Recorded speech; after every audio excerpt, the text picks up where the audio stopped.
Bora falar aqui sobre PEC, proposta de emenda à Constituição, que proíbe militares da ativa de se candidatar.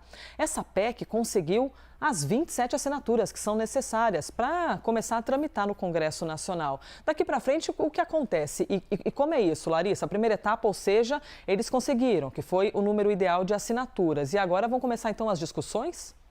Isso significa, Elisa, que agora está no sistema do Senado e começa a tramitação de verdade. Porque uma proposta de emenda constitucional, como ela mexe na nossa Constituição, não é como um projeto de lei que chega, apresentou e já começa a tramitar. Não, precisa de um apoio. Esse apoio é essa colheita de assinaturas. Se 27 dos 81 senadores apoiar, essa PEC começa a andar dentro do Congresso Nacional. Isso aconteceu ontem. Agora ela foi, então, apresentada de forma oficial e vai começar a ter essa tramitação. Respondendo a sua pergunta, agora vão escolher um relator para ela, deve discutir naquelas comissões, sempre passa pela CCJ, depois vota no Senado, vota na Câmara dos Deputados, como qualquer outro projeto. Mas uma PEC tem que votar em 2 turnos em cada casa, 2 votações, e precisa do que a gente chama também de um quórum mais qualificado, um número maior de votos, 308, por exemplo, dos 513 deputados.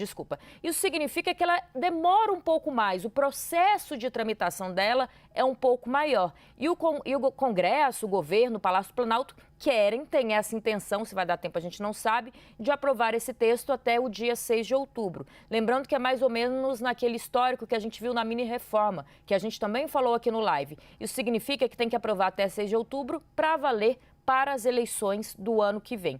Tanto que, numa tentativa de acordo, esse texto foi apresentado, o texto oficial que está tramitando, já com uma alteração. Ela proíbe, essa proposta, que militares se candidatem enquanto são militares. Isso significa que, a partir do momento, se um militar do Exército, por exemplo, quiser ser candidato a prefeito do ano que vem, quando ele oficializar a candidatura, apresentar o registro, imediatamente ele precisa ir para a reserva do Exército. Ou uma reserva que eles chamam de remunerada, isso significa mais ou menos se já contribui um tempo, ou uma espécie de aposentadoria, ou se afasta sem remuneração se é um militar que tem pouco tempo de casa. Porque anteriormente ele se afastava e mesmo assim podia ir lá concorrer às eleições, se não desse certo, na hora podia voltar para o Exército. E é isso que o Palácio do Planalto quer impedir. Para encerrar, ela já sofreu uma alteração. Queria impedir, inclusive, alguns militares no primeiro escalão do governo, como ministro e secretário, esse tipo de cargo de confiança no governo. Essa parte foi retirada numa tentativa de acordo. O texto apresentado quer modificar e impedir apenas candidatos a continuar dentro das Forças Armadas. Elisa. Toda a discussão, dos militares dentro da política. Obrigada, Larissa Rodrigues.